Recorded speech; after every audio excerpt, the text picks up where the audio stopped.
Hello, listeners. We're Shedding Light, and I'm Candy. I'm Angela. And I'm Susie. And we're hell-bent on shedding light on unsolved missing persons cases across Canada, in an attempt to find the missing piece of the puzzle.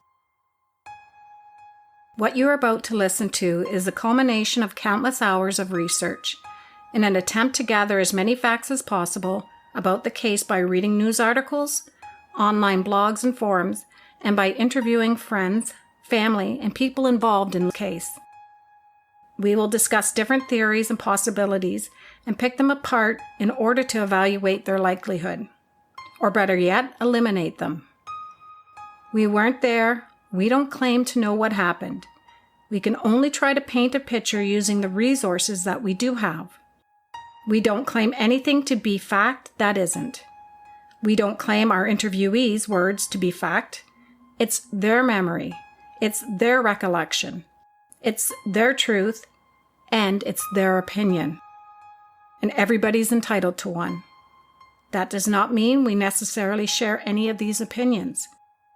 And listeners, please remember, everyone, including the suspects, is presumed innocent until proven guilty in a court of law.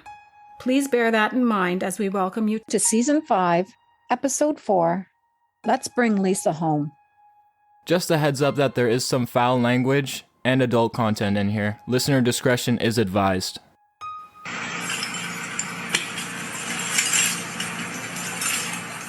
That's the sound of many volunteers sifting through tons of garbage in a deep rock crevice in search of Lisa.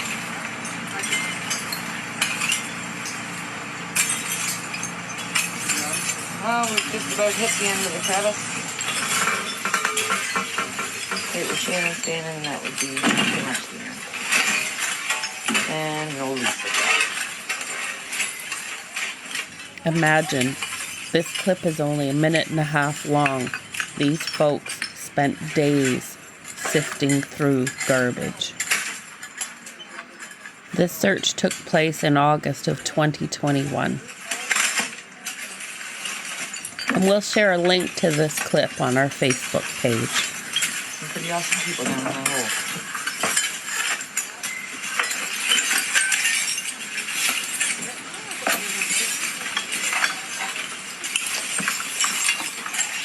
If anybody's watching this and you have any information on Lisa, please get a hold of Please Bring Me Home. Because I'm pretty sure somebody in this group has some info that you're sitting on. So let's stop sitting on that info and bring it to us so we can bring her home. Thank you. I love you. Welcome back, listeners. If you're just tuning in for the first time, we would suggest familiarizing yourself with the case of Lisa Reimer Maas by listening to episodes 1, 2, and 3 of this season. And for those of you that have been following Lisa's story, we want to focus this episode on the impact Please Bring Me Home has had on Lisa's case. Join us as we discuss their many searches and their relentless efforts that have propelled her case forward. Produced in partnership with Please Bring Me Home and sponsored by Bruce Power. Situated on the shores of Lake Huron, Bruce Power provides nuclear power to 1 in 3 homes, hospitals, schools, and businesses in Ontario, and medical isotopes across the globe to keep medical equipment sterilized and assist in fighting disease. If you recall in episode 1, Nick Oldrieve from Please Bring Me Home explains how Lisa's case was a motive for founding the organization. When Matt sent him an email expressing his hunch on a plausible search area, the two began their journey together. That was 6 years ago in 2016. So I will say that I first searched for Lisa in 1990. I moved up to this area in the summer of 89. At that point, I had no idea who Lisa was.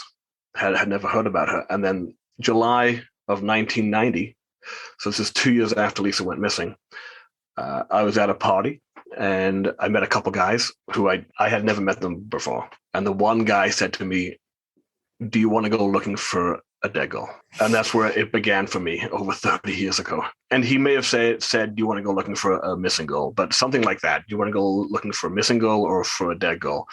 And then he told me the story of Lisa Maas. Of course, I asked him questions like, what the hell are you talking about? It sounded like a good idea at the time. So we drove out to an abandoned property on the same road her car was found. There used to be an abandoned property. It's long gone now, but locals in the Annan area will recall it. And so we went to this property and just searched it, just walked around it. And I don't know, to this day, I don't know why this person chose that property. What had he heard about this property that he decided to take me and another person to it to search for Lisa 2 years after she disappeared?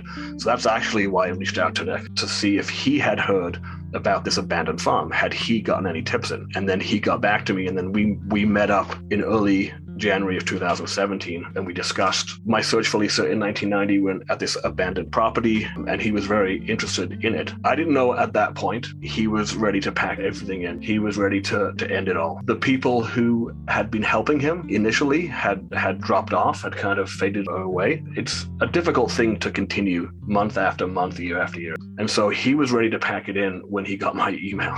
So my information about this abandoned farm, which didn't really turn out to be much, but it was enough to fuel him forward, to push him forward, to keep going. So they did locate the previously abandoned farm, which was occupied by that time, and conducted a small-scale search. Yes, from the sounds of it, the old abandoned property had since burned and a brand new house had been built there. Unfortunately, their efforts turned up nothing. They have been unrelenting since 2016 and have committed endless hours to Lisa's case. Matt described the mental and physical exhaustion and anguish that comes from living and breathing a case for 6 years. He also commented that it in no way compares to the trauma the family endures, nor the lasting physiological and psychological effects on them. I think we know where he's coming from, right, girls? Yep, we sure do. Mm-hmm. I mean, to really give the missing and their families the respect, care, and concern they deserve, you have to immerse yourself into the case to not only tell the story, but to encourage people to keep these cases active by shedding light on new details. I know when we move on from a case to dedicate time to another missing person and their family, we never really close the door on previous cases.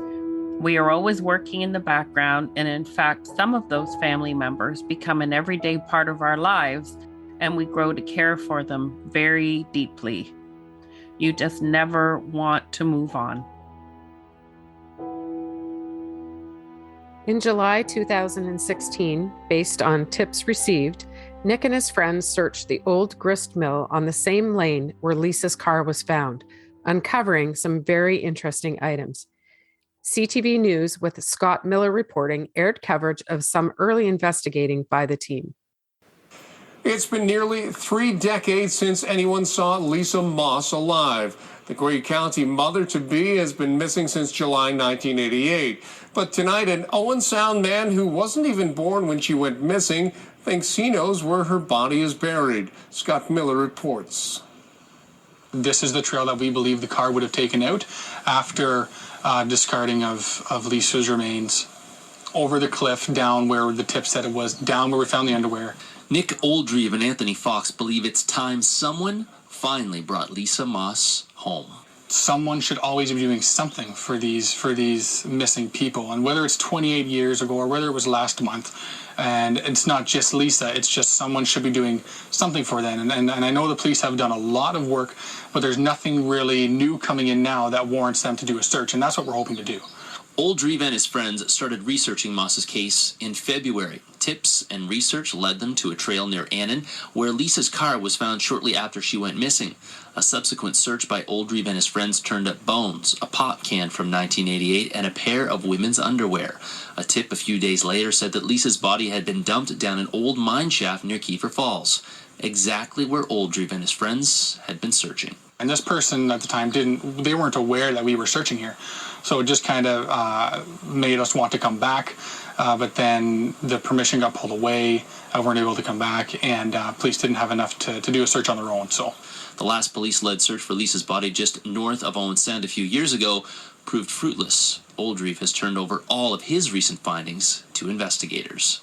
In terms of the Lisa Maas case, we have received some recent information that we are going to look into and investigate, but we can't comment as to whether or not that information relates actually to the Maas case or to another case until we further examine the information. There was evidence that showed they tried to get the car unstuck, whoever put the car there. In an effort to get police more to go on, Oldrieve and his friends have started a website to elicit more tips. It just went public yesterday, and already 10 tips have come in. Our main goal is to bring forward the tip as to where her remains are, not who did it, not what happened, where she is. Police would rather tipsters contact them in regards to the Maas case. Right at the bottom of that cliff is the Rectangle Foundation. Oldrieve says he wants to work with police to try and find Lisa Maas's body and put an end to this 28-year-old mystery. Near Owen Sound, Scott Miller, CTV News. In the spring of 2017, shortly after Nick and Matt started working together, a tip came in suggesting they should search a specific property. A few months later, we got some information in. We identified a property of interest, and there was a well there, and the well had never been searched, and so we just got some information in that perhaps we should search this well. So we're looking at the spring of 2017. This was the first property that Nick and I searched after the abandoned farm. So that led us to this property near Balaclava, which is north of Annan, and it was a well under a house. So that was the first big search that Nick and I did. Didn't find anything. Well, I shouldn't say that. We did find bone. So we actually did call the police because we were concerned with the amount of bone that we were pulling out of this well. We didn't know what different bones looked like. Now we can tell fairly accurately the difference between human bones and animal bones. Back then we couldn't. So in the end, we decided to call the police. They came out to the property. They took it very seriously. They actually sent the pictures. We thought they would take the bone, take control of the bone, take custody of the evidence, and leave, and then it would get tested over the following months. Well, they got looked at that night. Like, that's how seriously they took it. They took photographs of the bones, sent them down to a forensic expert in Toronto, and he looked very closely at the bones and determined that they were non-human. At approximately 11 p.m. that night, it was determined that they were in fact all animal bones. Of course, after years of experience, Nick and Matt have become more easily able to differentiate between animal and human bones. Later, in 2017, they received another tip, which led them just south of Balaclava, roughly 9 kilometers north of the Woodford House party, to yet another farm with wells that had not been previously searched. One well on this property was rumored to have been filled in 1988, which was, of course, of particular interest.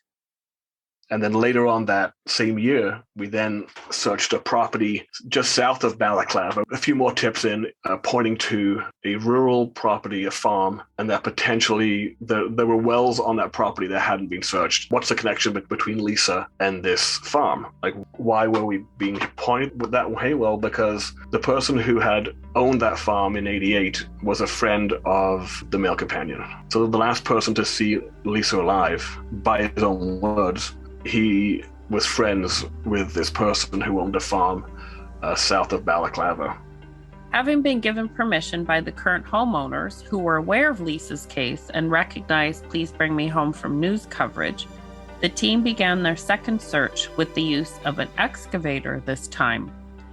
And that's the first time that we used an excavator to dig down deep. Like, we dug down 30, 40 feet into this well. The current owners were very helpful. At that point, they'd heard about us in the news. The searches became easier because people knew who we were. The owner of the land now knew who we were. You guys have full access to this property. You guys can do whatever you want. If Lisa is here, you guys need to bring her home. They were given full access to the property and dug down 30 to 40 feet at the first well. Yeah, we dug up every well on that property over the course of a couple of years because information came in that there were other wells which we hadn't searched, which we had missed because they'd been filled in. And so we needed to search those as well. Because one of the big rumors is that Lisa was put down a well. We had to eliminate every single well. We couldn't leave any property half searched because you would have nightmares about it for the rest of your life. Cadaver dogs were also used on this property and, in fact, showed some interest at the first well, although nothing could be substantiated. So I think on that property, we ended up searching 4. We ended up searching 4 wells. We had cadaver dogs at that property who did show some interest. It's not conclusive, of course, and it certainly doesn't mean that there was a body there, but the dog at one point did show some interest around the well, the first well that we dug up. And we'd heard some rumors that potentially that well could have been filled in 88. Please Bring Me Home went on to search multiple wells on the property over the next few years as it became one of their main search areas. In September of 2018, they conducted a large-scale search of 3 wells and a large cement pad.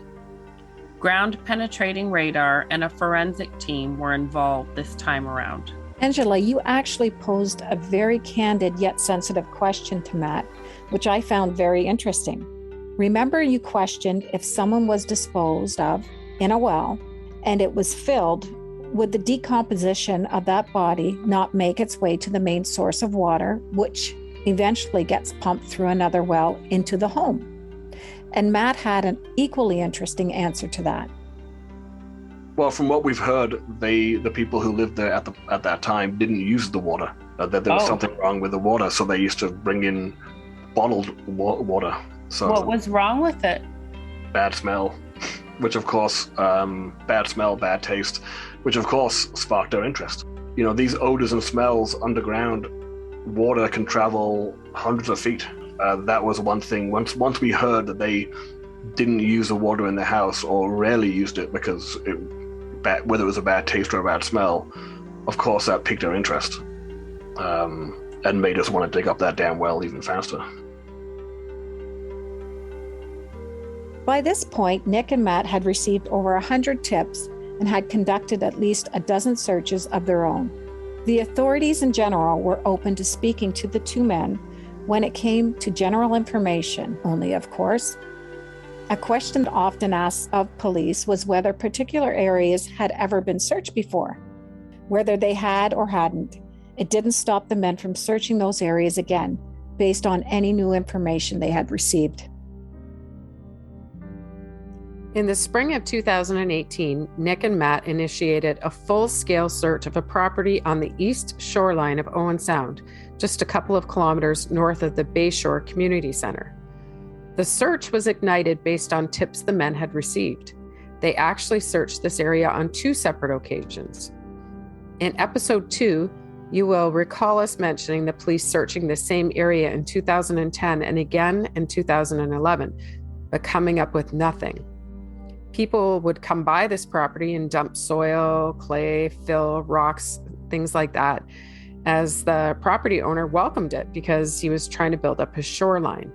At some point, someone told the police that a person known to Lisa had dumped there, which is what prompted the initial search.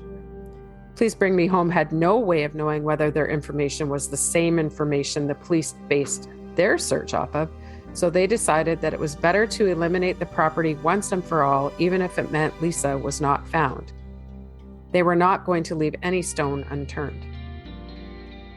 And then the Owen Sound property, we also began to look at as well, because, police search there. From the information we were getting in, it sounds like the item that was allegedly buried there, was never found during the police search.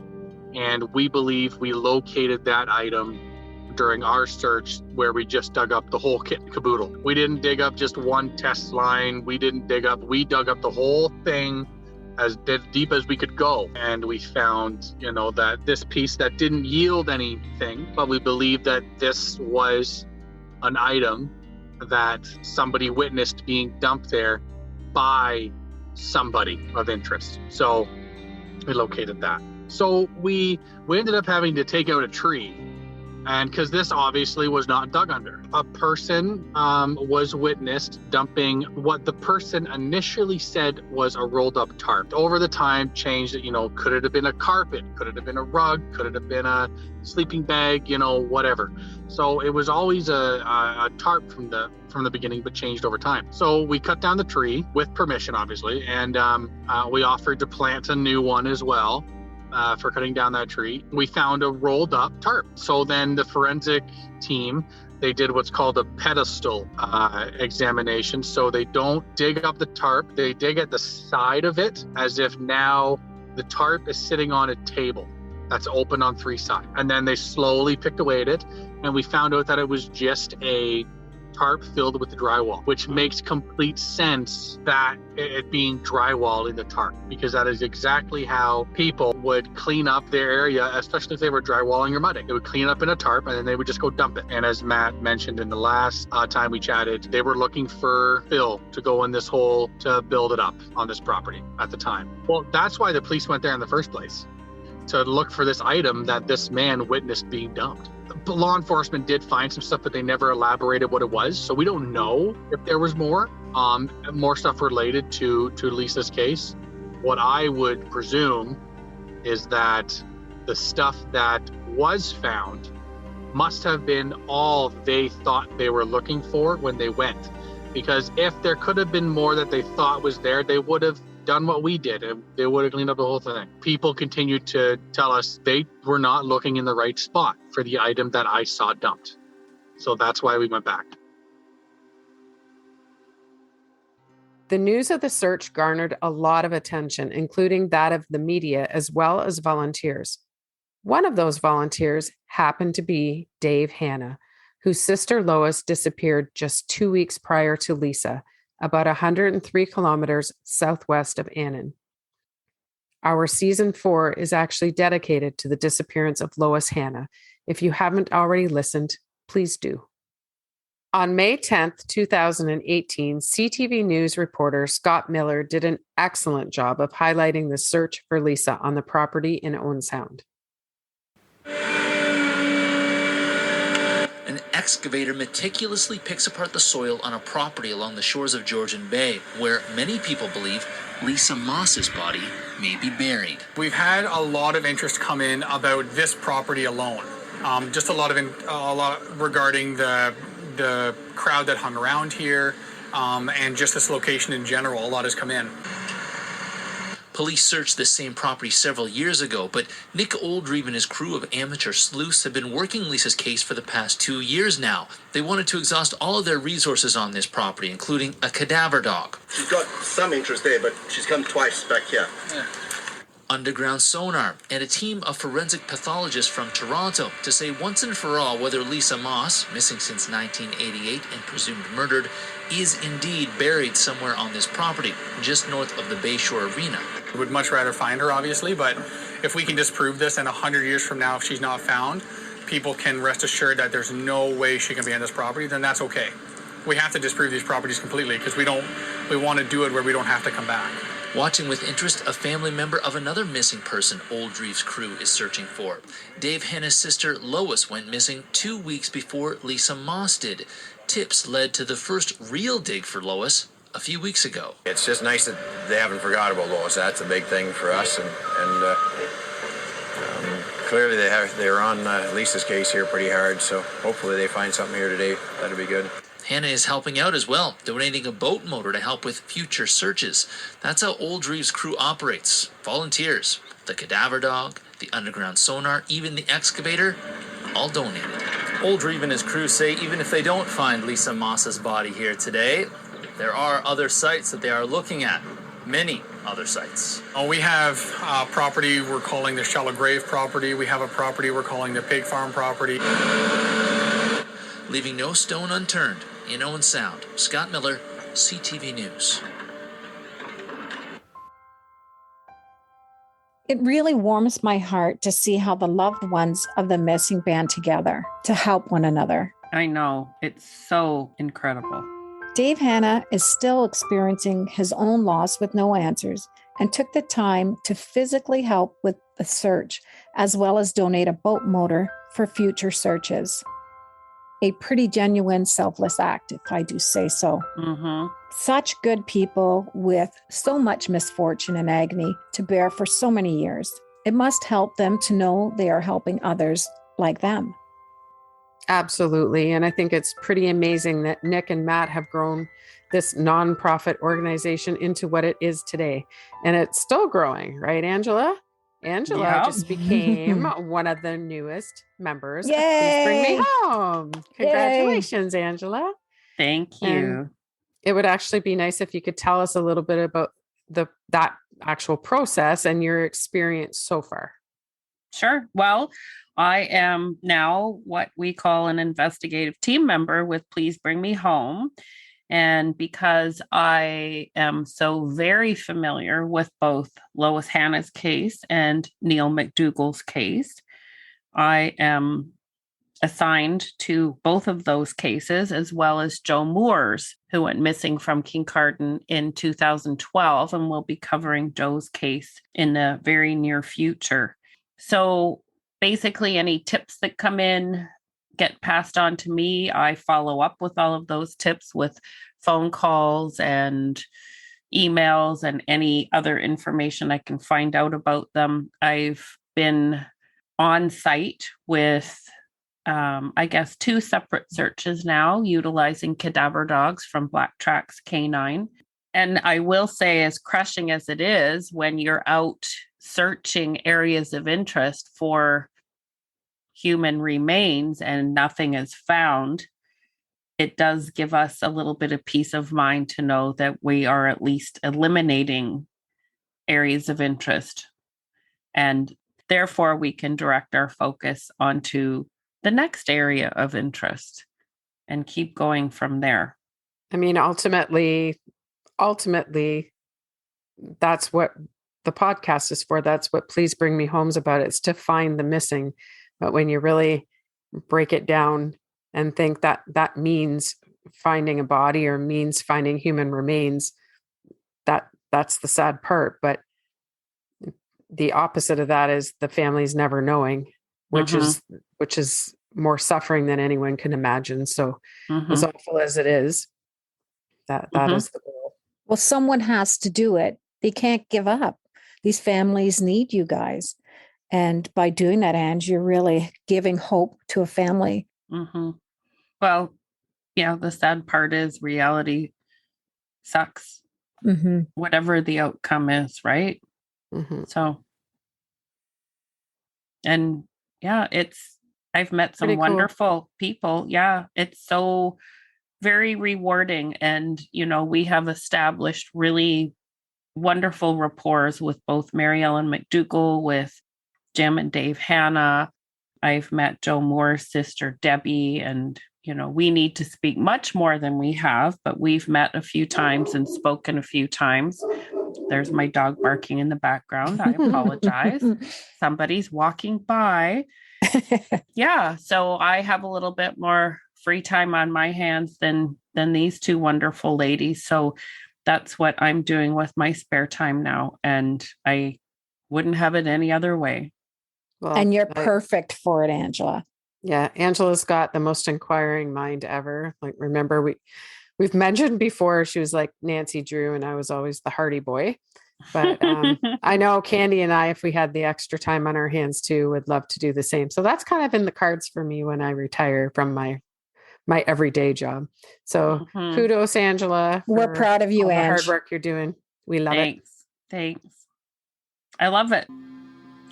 So, all the cases we commit to as the podcast, we seem to have numerous areas of interest. And without physically seeing the locations in person, it's difficult to get a visual. Even more so, it's tough to understand the points of interest and how they may relate to one another in terms of coordinates on a map. So in 2019, Nick decided to take flight in a helicopter flown by a local volunteer to get a bird's eye view of these areas in Lisa's case.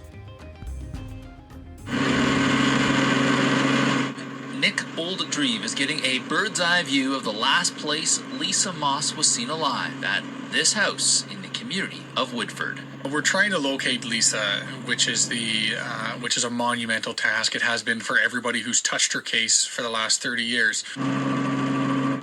Local businessman Chris Van Dolder took Oldrieve up in his helicopter today to try and get a new perspective on some of the key locations in Lisa Maas's disappearance in July of 1988. For example, the location of the house party where Lisa was last seen, the trail where her car was found 2 days after she went missing, and the spot where her driver's license was found that same week. If we just focus on that kind of 2 concessions by 2 concessions rectangle, if you will, then it gives us a smaller area to hone in on. Oldrieve and his fellow amateur sleuths took on Lisa's case 2 years ago. They've received well over 100 tips and have followed up with nearly a dozen searches of properties throughout the Annan area. Van Dolder has been watching the case from afar and was eager to help out in any way he could. I'm a little younger than what Lisa was, but it's been talked about in Owen Sound and area for many, many years. And if we could put a resolution to this, it would be a great thing for the community, for sure. Now, Oldrieve says he remains amazed by the outpouring of local interest and local help to try and get to the bottom of this case. I never thought we'd ever be able to do that, but it's people like that are from this community that really want to see this solved. More searches for Lisa Maas are expected in the coming weeks and months.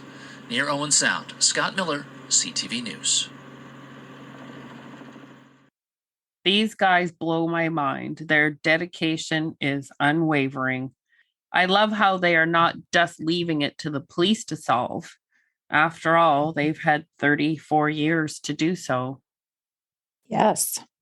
Their continued efforts to keep Lisa's case in the spotlight resulted in a number of tips to their website, which led them to conduct their own search at the property that was formerly Gary's house, the property where Lisa was allegedly last seen alive, leaving his driveway and driving towards Owen Sound. Yeah, and we got in some tips again, some tips that, well, one tip specifically that potentially some digging had gone on at that property after Lisa disappeared. You know, that week after she disappeared, there was some activity there. And so we thought, now it was never anything specific. You know, there was never a witness who said, I saw this being done, I saw Lisa buried. But it was suspicious activity.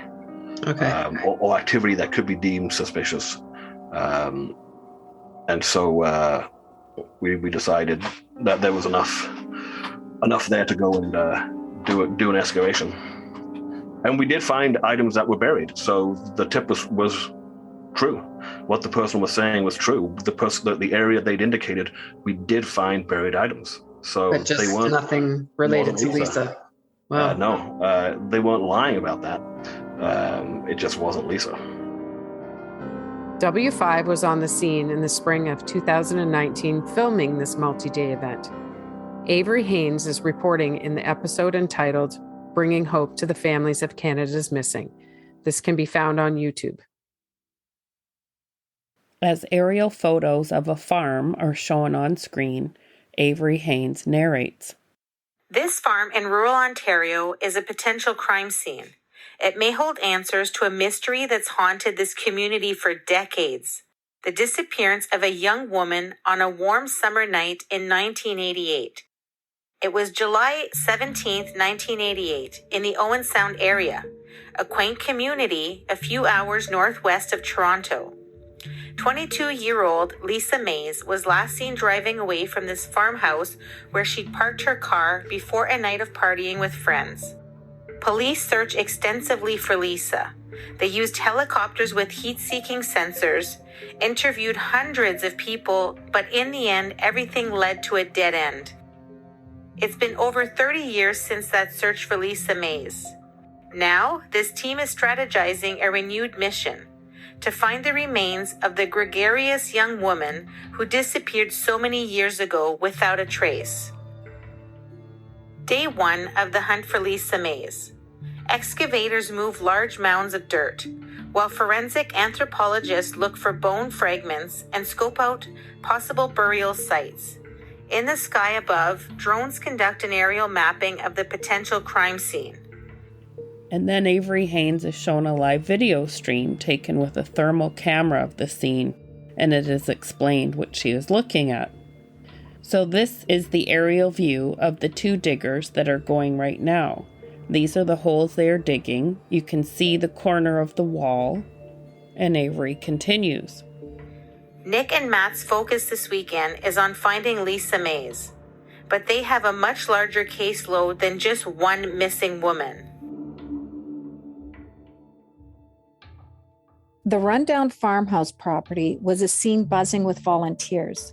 A forensic team, excavators, GPR crews, drones, and a cameraman. Nick, Matt, and the forensic anthropologist inspected the two large masses of dirt piled up by the dig crew, but found nothing. They then moved on to the basement of the farmhouse. A GPR crew scanned the dirt floor, but again, disappointment set in as they found no anomalies. After an exhausting weekend, they were discouraged and literally crushed. The tips suggesting that Lisa was buried here had turned up nothing, another dead end. But this did not stop them. They weren't giving up and began planning their next search. Whenever we search and we don't find anything, it's tough because you go in there with hope. I mean, you realize that we haven't found anything yet. The police haven't, so it's likely that we won't this time as well. But you always go in with a bit of hope. So it can be difficult afterwards when you don't find stuff.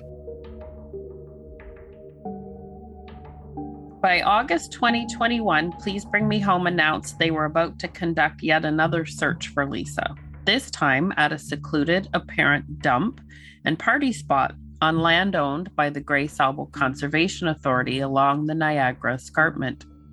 They had been receiving several anonymous tips related to the crevices north of the Bognor Marsh, but this one crevice in particular stood out. It was basically used as a dumping site for the Annan area before there was an actual dump established in the 80s. This crevice had 10 to 15 feet of garbage. Local farmers, local businesses, because the Annan dump opened in the 80s. And before then, the nearest dump was probably a half-hour, 40-minute drive. So locals, once a year, would load up their pickup trucks and trailers and drive down this dirt road, which ended at this crevice, and they would literally dump it into the crevice. There were 4.5 meters of garbage that filled the enormous rock crevice. Please Bring Me Home had actually searched this crevice the previous year in August of 2020 with a small group, and soon realized after 5 days that the task was going to be monumental and would take them a decade to remove all of the garbage. The first year we searched there, we had a small team. We kept it very private, very quiet, and we quickly realized that was a mistake. It would take us a decade or longer to get through it all. If we wanted to get through it, within a year, like next year, we had to have a lot of manpower there and come up with a different solution to getting this garbage out, because we were basically lifting it out by hand, just filling up totes of garbage and carrying them out of this crevice. And it's as difficult as it sounds. It was back-breaking work. The first year that we searched it, which was 2020, I think it was August of 2020, we were there 4 or 5 days. So 8 hours or 7-8 hours times that. And then after that search, I went back a number of times by myself to do some digging, and then with some other people. We opened up a cave near that crevice and searched inside the cave because we'd gotten tips in that Lisa was potentially put in a tunnel of some kind. So there were tunnels all through that area. And we found a tunnel / cave at the end of the crevice. So I got a hold of some professional cavers, and we went in hoping that that's where they put Lisa, but nope. So on August 28th, 2021, volunteers began searching in vain through debris for 4 days, hauling out garbage from this huge opening, which measured 4.5 meters at its deepest point and was 15 meters long and 3 meters wide. Just imagine that. They removed car parts, tires, and a few hundred bone fragments even that were sent for testing but didn't appear human, and anthropologists concluded this. They found items that dated back as early as the 1900s, right up to the early 1980s. There were about 60 volunteers that participated in all, including a few friends of Lisa Maas's. And Dave and Jim Hanna helped out too. According to Matt Nopper, it was very powerful to see the amount of work that they did planning and helping execute the second crevice search for Lisa. Well, they brought in their own heavy equipment to help out. They just couldn't have cleared out that amount of garbage without them, or Walker Industries and a few of their employees. The following year, August of 2021, we went back and we searched. I can't remember how many days we searched last year, but it was probably 4 days, 4 or 5 days, and we invited the public. So we had a lot of volunteers who came, and we had the Hanna brothers. So Dave and Jim Hanna, whose sister Lois Hanna disappeared 2 weeks before Lisa, they came, and Walker Industries helped. And if it wasn't for Walker Industries and the Hanna brothers, we wouldn't have gotten through the amount of garbage that we did. It was incredible, the engineering that they figured out to lift loads of garbage. Like they had 1-ton sacks, so sacks that could hold hundreds and hundreds and hundreds of pounds of garbage would get filled and then lifted out by a crane. Wow. Where before we were taking out totes. I mean, one lift of this crane with these huge sacks took out more garbage than we could have done in probably a day. As in so many monumental tasks, right? It takes a village, and that's exactly what happened here. And it's so awesome to see. Well, again, these farm boys who have suffered their own loss with their missing sister Lois were not afraid to jump in and assist in any way they could. Their ingenuity helped immensely in speeding up the daunting task. Among the volunteers was Cindy Follis, the founder of the Facebook group called Bring Lisa Reimer Maas Home. She was encouraged by the sudden peak in members at the time. I think we're up to like 573. It really kind of started to grow last year when the search came out, right? And people were volunteering to go and search for her. That's when everybody, I shouldn't say everybody, but a lot of people, I'd say probably another 100 members maybe joined, because people were hearing about it, right? They wanted to hear, they wanted to see, what we had found or, what was going on kind of thing. So we kept everybody kind of updated on the Please Bring Me Home and then the Lisa site as well, right? So Shelley works in the scale house for Walkers and I run Rock Truck for Walkers. So Nick got in touch with me last year and asked me if, Walkers would be interested in donating, some equipment. So they donated the telehandler that we used to bring the bags up out of the crevice. And I had the skid steer there. And then the Hanna boys had the tractor. So they would take the bags from the back and take them up to the front to the dumpster and dump them in. Yeah. So my husband was bringing them up out of the crevice. I was taking them from my husband and putting them onto the tractor with the skid steer. And then they were taking it to the front. So, yeah, Walkers donated, like, a couple of us, too, like Shelley and myself and another friend of ours, Tanya, for the day. And they paid us, for the day to go and search. So they were, super when it came to the search for her. That's wonderful. He said to us, anytime they want anything, they need anything, you let us know and we'll be happy to help you guys out any way we can. She made a post on Lisa's page at the end of day 3, and it read, "Well, 3 days we have searched for Lisa, and with heavy hearts, tired souls, we have yet to bring her home. But I know that there is someone in this group that has the info we need to recover Lisa and lay her and her unborn baby to rest the way they should be. Not buried in some crevice in trash, broken glass, old tires, and dead animals. Lisa was someone very special to a lot of people. She was someone's daughter, sister, friend. For people to sit here 33 years with this kind of thing weighing on your soul and mind is beyond me. I just gotta ask, excuse my construction mouth, but what the fuck is everyone so scared of? If you're scared of the people or person who did this, I can tell you right here, right now, there's a village of people to back you up 1,000,000%. I can tell you there's nothing to be scared of. Don't let these pieces of shitty garbage weigh on your heart and soul anymore. They don't deserve any protection from anyone anymore. Who was there to protect Lisa? Not the person who took her life and hid her away. We had some good laughs, met some great new people that will forever have a very special place in my heart. But I can tell you, there were also a lot of tears as well as heavy hearts. I'm begging you, if you have the info we need, please come forward. You can contact Please Bring Me Home or even myself. You don't even have to leave a name, but please come forward. We aren't going to stop. We are going to find her. It's just a matter of time now.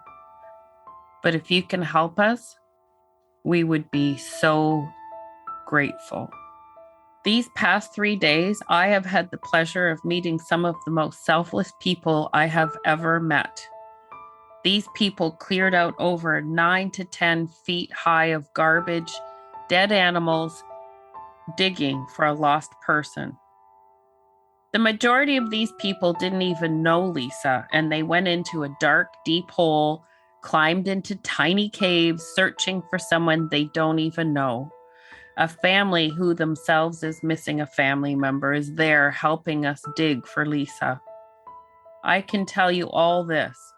I have never in my life have I ever met such beautiful, wonderful people than I did at this search. To all of you that came out, I will forever be so thankful and will always have a very special place in a lot of hearts. Thank you all so, so much. Please come forward. There is nothing to be scared of anymore.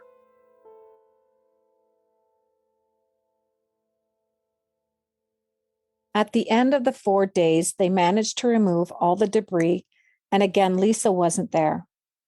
Please Bring Me Home actually has before and after photos up on their website to give you a true sense of the work performed in an effort to find Lisa. Telling the story doesn't do it justice. You have to see it to truly comprehend it. We will post some as well on our Facebook page. Well, yeah, I mean, 30, 40 years ago, you probably couldn't do it, but now we could, and we got through it, and nothing. Lisa wasn't there. Of the items removed, there was one item in particular that posed the question of whether it could be connected directly to Lisa. Found some interesting stuff. Found a purse, which may or may not be Lisa's, but a purse is one of the things that was missing from her vehicle. Lisa was missing from her vehicle, of course, and her purse was. Yeah, and it matches the description, but I'm still not 100% it's Lisa's purse. It's a small black purse or shoulder bag, depending on what you want to call it, but it kind of matched Lisa's. There's only one photograph that we have of the purse with Lisa with the shoulder bag / purse. It's not a great picture, so it does kind of look like the one we found, but I'm not 100% certain it is. It was a small black leather purse or shoulder bag. Matt said that they only have one picture of Lisa with the purse, and unfortunately, it's not very clear. So they're not able to say with 100% certainty if it is hers or not. There were very few items of Lisa's never recovered, her purse being one of the main items. Over the span of 1.5 years, Please Bring Me Home actually recovered 3 purses at the same site. So this black purse, right, there's very few items that have never been located regarding Lisa's case, you know, the purse being one of the main items. And it's just a bigger thing to look for rather than trying to sift through looking for bones. So yeah, we actually found 3 purses around the same area that we were searching at one point. I can't disclose the location, but it was an active area of interest for a couple of years for us. We located these 3 black purses. Now that's great and all, but nobody had a picture of Lisa's purse. Law enforcement didn't. Lisa's father, Ken, went through photo albums trying to see if there was one, and none. So we did eventually meet with Lisa's ex-boyfriend, and he was able to provide us with a picture of Lisa with her purse at a New Year's Eve party. And this would have been the New Year's Eve just prior to her going missing. And so we've sent that picture of her purse along with the 3 pictures of the purses that we found off to a historian expert when it has to do specifically with purses as part of the Toronto exhibition. And she's going to be analyzing those pictures to see, A, are they the same purse? And B, can she also tell us more information about that purse, when it was manufactured, etc., what kind of purse it is, so that way we can find a much better picture of this purse and share it publicly. So the theory was that this was the location that her purse was maybe dumped, and maybe just not Lisa. So we did find 3 purses at this site, so now we're just trying to analyze. There's nothing other than the color matching, like they're all black purses. Yeah. Other than the color matching, there's nothing concrete to prove, there's no items in the purse. There's nothing on the purse that is visible to us that can dictate what type of purse it is, right? So there's nothing that we can see, wow, this purse is certainly the same purse in this picture. We can't determine that. As we wrap up this episode, it's a great time to discuss some questions that came to our minds and perhaps to those listening. I think we all have someone in mind who we believe is responsible for Lisa's disappearance. Often we have tunnel vision and can easily overlook a possibility. When re-listening to some of our interviews, I noticed something Tracy said. She said she saw Roy at the pig roast. I didn't know how that went over our heads, probably because he himself maintains that he was not there. Of course, we don't know if he has a solid alibi. Some people say he was there, some say he wasn't.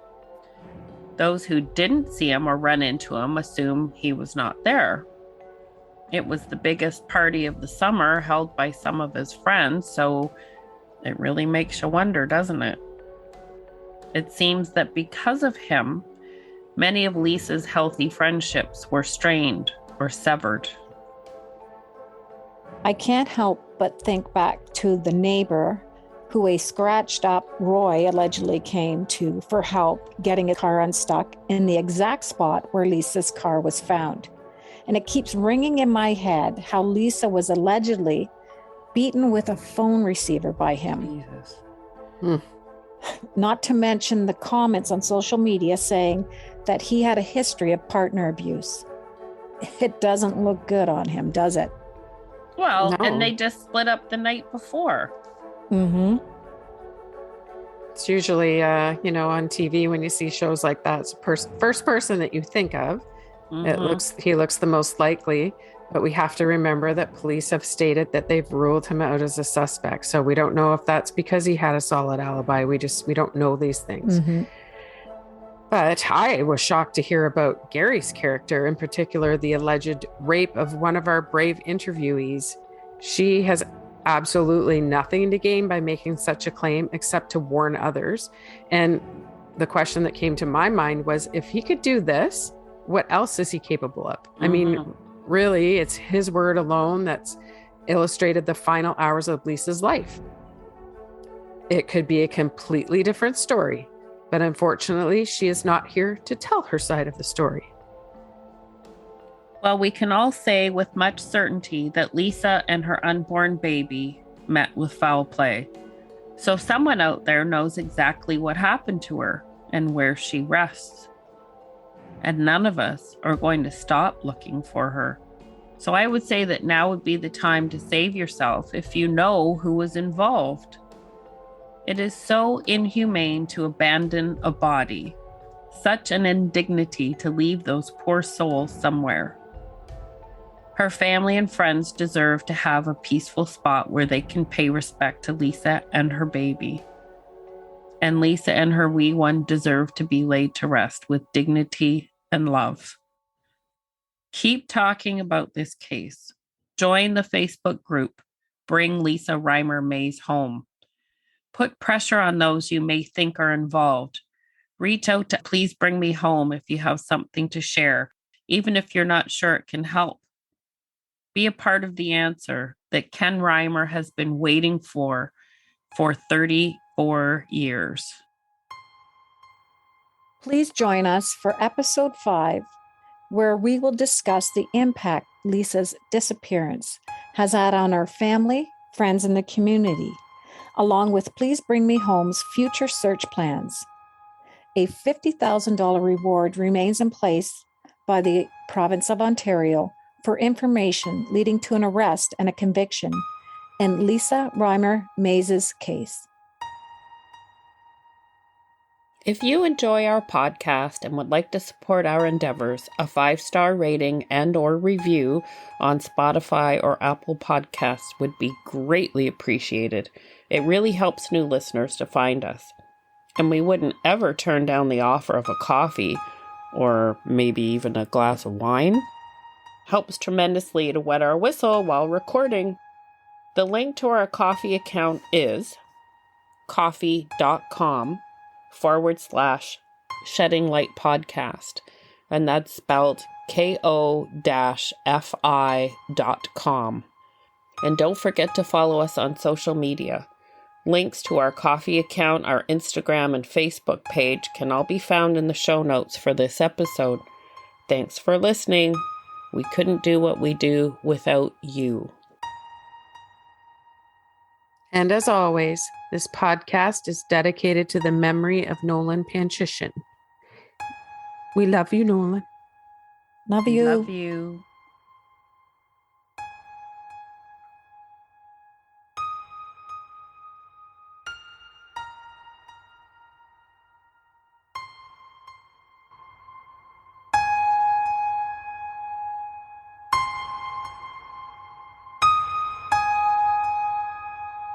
The folk all around you, not believing it's real. How can this happen? So many emotions.